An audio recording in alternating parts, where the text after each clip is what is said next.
Bohaterką tego odcinka będzie Priscilla Presley, wieloletnia partnerka, a później żona Elvisa Presleya. Wiele razy słyszałam o żonie Elvisa, jednak nigdy nie wzbudzała we mnie większej ciekawości. Kiedyś postanowiłam poczytać na jej temat trochę więcej, ponieważ dowiedziałam się, że Elvis nawiązał z nią relację, kiedy miała 14 lat. Wiedziałam, że grała w filmach i była modelką oraz przedsiębiorcą. Natomiast po obejrzeniu filmu Priscilla postanowiłam przeczytać jej wspomnienia. Książka, jak i film są dobrym uzupełnieniem samych biografii Elvisa Presleya. A więc kim była Priscilla? Priscilla była ładną dziewczyną. Odczuwała to od najmłodszych lat. We wspomnieniach nie ukrywała, że już jako dziewczynka budziła zainteresowanie. Dorośli powtarzali jej, że jest ładna, a kiedy chodziła do szkoły, ktoś nawet ukradł jej zdjęcie ze szkolnej tablicy. Wątek jej urody nie jest przypadkowy. To właśnie jej wygląd przyciągnął do niej Elvisa i jego przyjaciół. Priscilla pochodziła z tradycyjnej rodziny, gdzie głową domu był apodyktyczny ojciec. Jednak nie był to tyran, był to człowiek o wielkim sercu, który kochał Priscillę i bardzo się o nią troszczył. Paul Bullier był przystojnym mężczyzną po studiach ekonomicznych. Nie był on pierwszym mężem matki Priscilli. Najpierw matka Priscilli była żoną Jamesa Wagnera, również przystojnego żołnierza, który walczył na froncie podczas II wojny światowej. James zginął podczas drogi powrotnej do domu. Priscilla miała wtedy 2 lata.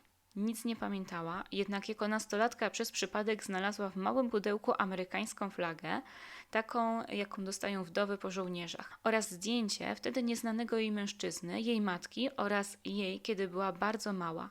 Potem dowiedziała się, że to jej prawdziwy ojciec.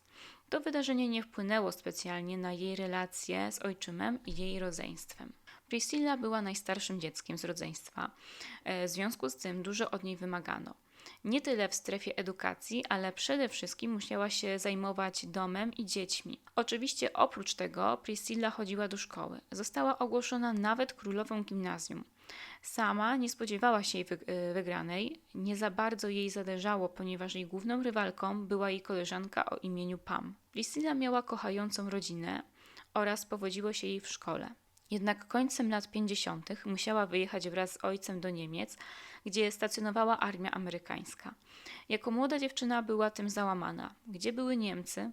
Sama Priscilla przyznała, że czuła się tam bardzo samotna. Nie mogła się z nikim zaprzyjaźnić, do tego nie znała języka niemieckiego. Jednak pewnego razu, kiedy przebywała w barze wraz ze swoim bratem, poczuła, że ktoś się jej przygląda. Był to młody mężczyzna, który nazywał się Cary Grant. Cary był kolegą Elvisa. Oczywiście był żonaty. Zaprosił Priscillę na przyjęcie w domu Elvisa. Priscilla musiała zapytać o zgodę ojca. Grant służył w lotnictwie, dzięki temu zyskał przychylność ojca Priscilli. Tak więc Priscilla pojechała na przyjęcie w domu Elvisa. Grant poznał Elvisa z Priscillą. Okazało się, że Cary wypatrzył dziewczynę dla swojego przyjaciela. Priscilla opisywała pierwsze spotkanie z Elvisem jako stresujące. Podobno podczas rozmowy stwierdził, że jest jeszcze dzieckiem. Priscilla wspomina też, jaka atmosfera panowała wokół piosenkarza. Wzbudzał wielkie zainteresowanie. Rodzina Priscilli miała zostać w Niemczech jeszcze 3 lata, natomiast Elvis miał zaplanowany wyjazd na 1 marca 1960 roku. Było oczywiste, że trudno będzie im kontynuować znajomość, jednak do wyjazdu Priscilla spotykała się z Elvisem. Po 3. spotkaniu ojciec Priscilli poprosił ją, aby Elvis zjawił się u nich w domu. Chciał go poznać.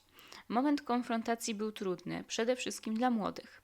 Elvis kontrolował swoje zachowanie. Nie okazywał swojego prawdziwego charakteru. Chciał wypaść dobrze, włożył mundur, zwracał się uprzejmie do rodziców Priscilli. Natomiast oni nabrali do niego zaufania. Dlaczego Elvis spotykał się z Priscillą? To pytanie zadał Elvisowi ojciec Priscilli. Sam Elvis stwierdził, że lubi Priscillę i dobrze się z nią rozmawia. Samej Priscilli wyznał, że coś do niej poczuł. Podczas wyjazdu do Niemiec Elvis czuł się samotny, bardzo bał się o swoją karierę. Końcem lat 50. był u szczytu kariery w Ameryce. Bał się, że po powrocie straci grono fanów. Priscilla i Elvis spotykali się wieczorami. Spotkania miały miejsce w domu Elvisa. Jednak w związku z pewną odległością pomiędzy mieszkaniami Elvis postanowił, że Priscilla będzie przywożona do jego domu. Pewnego razu w trakcie drogi Priscilla została napastowana przez jednego z przyjaciół Elvisa, który miał przywozić do niego dziewczynę. Po tym wydarzeniu Priscilla wycofała się ze spotkań z Elvisem na jakiś czas. Nie uszło to uwadze piosenkarza.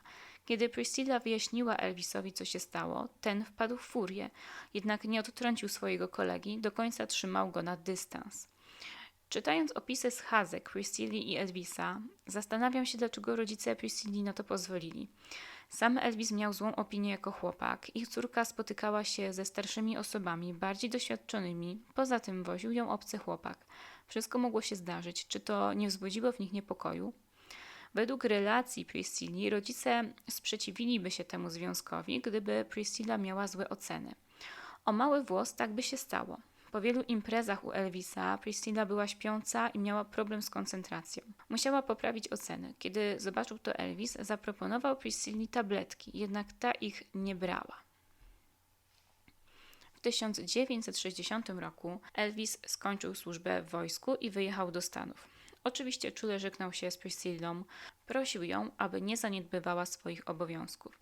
Dziewczyna żegnała go zrozpaczona na lotnisku. Przed wyjazdem Priscilla chciała skonsumować związek z Elvisem, jednak ten bronił się przed tym, tłumacząc jej, że jest za młoda. W drodze na lotnisko obiecała Elvisowi, że nie będzie miała chłopaka do czasu ich przyszłego spotkania. Ona chciała być wierna, jednak Elvis romansował z aktorkami, z którymi grał. Między innymi z Nancy Sinatrą. Pierwsze słuchy dochodziły do niej tuż po odjeździe Elvisa. Dziennikarze pytali ją, czy wie o dziewczynach Presleya. Proponowano jej występy w telewizji. Jednak Priscilla nie była zainteresowana sławą. Chciała zobaczyć Elvisa. Jej największym utrapieniem były kochanki jej chłopaka. Nie mogła na odległość zweryfikować informacji z mediów. Podczas rozmów z Elvisem wypytywała go o różne partnerki z planu, jednak ten zaprzeczał. W przeciągu 2 lat pisali do siebie listy i dzwonili do siebie. Dokładniej to Elvis wyznaczał pory rozmów. Kiedy chciał, dzwonił. Czasem długo się nie odzywał. Po 2 latach Priscilla doczekała się zaproszenia od Elvisa do Los Angeles. Jej rodzice znowu się zgodzili. Miała wtedy 16 lat. Rodziców Priscilli przekonało to, że miała być pod opieką dorosłej osoby. Kiedy Priscilla przyjechała do Los Angeles, została przywieziona do willi Elvisa, a potem zaprowadzona do jaskini, czyli miejsca imprez. Już pierwszego dnia zobaczyła, że Elvis się zmienił. Może nie w stosunku do niej, nadal był czuły i mówił do niej jak do dziecka. Jednak Priscilla spostrzegła, że Elvis schudł, ufarbował blond włosy na czarno i stał się zarozumiały. W stosunku do kobiet był wulgarny, zdarzały mu się zachowania agresywne. Była już wtedy pewna, że Elvis nie był sam i nie dochował jej wierności. Kiedy pierwszy raz weszła do sypialni Elvisa i zobaczyła jego łóżko, od razu pomyślała o wszystkich jego dziewczynach. Wbrew ustaleniom z rodzicami, Priscilla i Elvis udali się do Las Vegas. W tym czasie Priscilla mogła zobaczyć inne oblicze Elvisa. Pierwszy raz doświadczyła jego złości. Skierował ją przeciwko niej, ponieważ powiedziała, że mógłby nagrywać bardziej dynamiczne kawałki. Każda porażka Priscilli, na przykład w kasynie lub uwaga dotycząca jej wyglądu, wywoływała u niej poczucie, że jest niedostatecznie ładna, dobra, czasem wręcz uciekała do toalety, aby się wypłakać. W Las Vegas Elvis i Priscilla pokazywali się publicznie. Piosenkarz zadbał o wizerunek swojej dziewczyny, jednak był to początek procesu robienia z Priscilli lalki. Powinna malować się tak jak on chce, najlepiej ubierać się według jego gustu. Nocne życie z Elvisem spowodowało, że Priscilla zaczęła brać amfetaminę i proszki na sen, aby móc cieszyć się życiem z Elvisem, który imprezował w nocy i spał w dzień. Po szaleństwach na wschodnim wybrzeżu Priscilla musiała wrócić do domu. Jednak Elvis po Sylwestrze w 1963 roku postanowił, że będzie negocjował z jej ojcem pobyt w Stanach. Priscilla była chętna zostać pomimo tego, że charakter Elvisa stawał się coraz bardziej dokuczliwy. Elvis prowadził nocny tryb życia i ciągle zażywał jakieś tabletki lub narkotyki. Jego stosunek do kobiet też nie był zadowalający. Priscilla zauważyła, że Elvis podrywa dziewczynę swojego kolegi. Kiedy zwróciła mu uwagę, ten krzyknął na nią, że nikt nie będzie mu mówił, co ma robić, po czym obraźliwie wypowiedział się na temat tej dziewczyny. Szalony pomysł Elvisa i Priscilli nie został zrealizowany. ojciec dziewczyny nie zgodził się na przedłużenie wyjazdu. Oczywiście Elvis miał napad szału po rozmowie z ojcem Priscilli. Po powrocie do Niemiec Priscilla próbowała przekonać rodziców do powrotu do Elvisa, jednak rodzice nie chcieli się na to zgodzić. Bardzo chcieli, aby ich córka skończyła szkołę i poszła na studia. Mieli w tym dużo racji. Jak twierdzi Priscilla, pewnego wieczoru zwierzyła się matce, że kocha Elvisa i chce być z nim. Ta rozmowa zaowocowała decyzją o wyjeździe Priscilli do Stanów Zjednoczonych. Jednak rodzina dziewczyny miała warunki. Priscilla miała się uczyć i nie mogła mieszkać z Elvisem. Jak wiemy, w Stanach wszystko potoczyło się swoim własnym życiem. Priscilla imprezowała i ledwo skończyła szkołę, pomimo tego, że była inteligentna. Mieszkanie w Gracelandzie to czas ciągłego urabiania Priscilli. Nie można tego inaczej nazwać. Elvis traktował ją jak swoją własność, rzecz, którą można stworzyć na swój ideał. Ze wspomnień jego żony wynika, że nieświadomie upodabniał ją do siebie. Na przykład kazał jej ufarbować włosy na czarno, tak jak on, proponował jej kolory ubrań, takie jakie on nosił. Podczas ich związku dochodziło do kuriozalnych sytuacji. Elvis potrafił poprosić Priscillę o to, aby poprawiła makijaż, ponieważ jego zdaniem ma za cienką kreskę na oku albo za mało tuszu. Priscilla wstydziła się przed nim nawet od prysku na paznokciach u nóg. Kiedy czytałam te wspomnienia, pomyślałam sobie, że Elvis był trochę narcystyczny i zachowywał się jak dzieciak wyciągnięty z jakiejś biednej rodziny, choć wiadomo, nie wszyscy ludzie, którzy dorastali w takim środowisku, tak się zachowują. Natomiast Priscilla była bardzo wrażliwa i pozbawiona poczucia własnej wartości. Myślę, że fakt takiego oddania się Elvisowi był podyktowany młodzieńczą miłością. To jest dla mnie zagadką, dlaczego dawała mu się poniżać i pomiatać sobą, a takie sytuacje też miały miejsce. Ciekawe jest, że Elvis ograniczał jej kontakt z ludźmi, nawet z chłopakami z jego teamu. Cała sytuacja jest bardzo dziwna. Związek z Elvisem przyczynił się też do ścieżki zawodowej Priscilli. W książce Elvis i ja Priscilla twierdzi, że pociągał ją taniec lub sztuka. Jednak przez Elvisa nie czuła potrzeby nauki. Kiedy po 2 latach mieszkania z Elvisem Priscilla spotkała się z rodzicami, którzy już wrócili z Niemiec, powiedziała im, że pójdzie na studia. Jednak danego słowa nie dotrzymała. Podążała ślepo za Elvisem. Elvis tracił na popularności i pogrążał się w swoim egoizmie. Romansował z koleżankami z planu, jednak Priscilla wiernie przy nim trwała. Brała udział w nocnych eskapadach po Gracelandzie. Później wyjeżdżała z Elvisem na plan. Mogła sobie na to pozwolić, ponieważ udało jej się skończyć szkołę. Jedyną rzeczą, która ją jeszcze trapiła, to reakcja jej rodziców na związek z Elvisem. Oczywiście do bezpośredniego spotkania państwa Boulier i Elvisa doszło. Ojciec Priscilli był raczej sceptycznie nastawiony do Elvisa. Jednak Elvis potrafił zbratać sobie każdego. Podczas wizyty rodziców w domu Elvisa piosenkarz udawał dobrego gospodarza. Oczywiście Priscilla musiała ukryć fakt, że ma wspólny pokój z Elvisem. Trochę udało się jej ukryć, że mieszka razem z Elvisem, choć najprawdopodobniej rodzice w to nie uwierzyli. Zarówno matka, jak i ojciec Priscilli chcieli wiedzieć, jaka jest przyszłość jej związku z Elvisem. Rodzice Priscilli musieli jeszcze trochę poczekać, aż ich córka się ustatkuje. W tym czasie Priscilla była zależna od Elvisa, kochała go i nie chciała go opuścić. Jednak problemy z innymi kobietami stawały się dla niej nie do zniesienia. Kiedy Elvis zaczął interesować się filozofią wschodu, organizował spotkania, na które przychodziło wiele kobiet. Podrywały Elvisa, Priscilla to widziała. Któregoś razu chciała nawet wziąć tabletki nastenne i wzbudzić zainteresowanie u Elvisa. Przy tym wszystkim Elvis tak bardzo zafiksował się na religii wschodu, że że chciał zachować wstrzemięźliwość seksualną. Powiedział to Priscilli. Oczywiście nie łączyły ich stosunki seksualne, tylko zabawy erotyczne, jednak ta była załamana tą decyzją. Wydawało się, że ich związek chyli się ku upadkowi, tak jak kariera Elvisa. Jednak obydwoje odkryli wspólną pasję. Były to konie. Elvis kupił nawet własne rancho, spędzili tam piękny czas wraz z przyjaciółmi. Priscilla znosiła trudy w związku z piosenkarzem. Brak prywatności, napaści fotoreporterów, a nawet fanek Elvisa. Priscilla pobiła się z jedną z kobiet, która wysiadywała pod ich domem. Jednak przemoc nie była tylko poza związkiem. Elvis miał porywczy temperament, podobno odziedziczony po rodzicach. Podobno matka Elvisa potrafiła uderzyć ojca patelnią w najmniej oczekiwanym momencie. Tak samo Elvis. Wystarczyło, że Priscilla zrobiła coś nie tak, potrafił krzyknąć do tego stopnia, że nie wypowiadała już swojego zdania. W ich związku miała też miejsce sytuacja, kiedy rzucił w nią krzesłem lub płytą. Jednak w grudniu 1966 roku przyszedł wyczekiwany dzień. Elvis oświadczył się Priscilli. Później wzięli ślub. Wszystko było utrzymane w tajemnicy do ostatniej chwili. Ze względu na ucieczkę przez paparazzi, pierwsza uroczystość była mało rodzinna.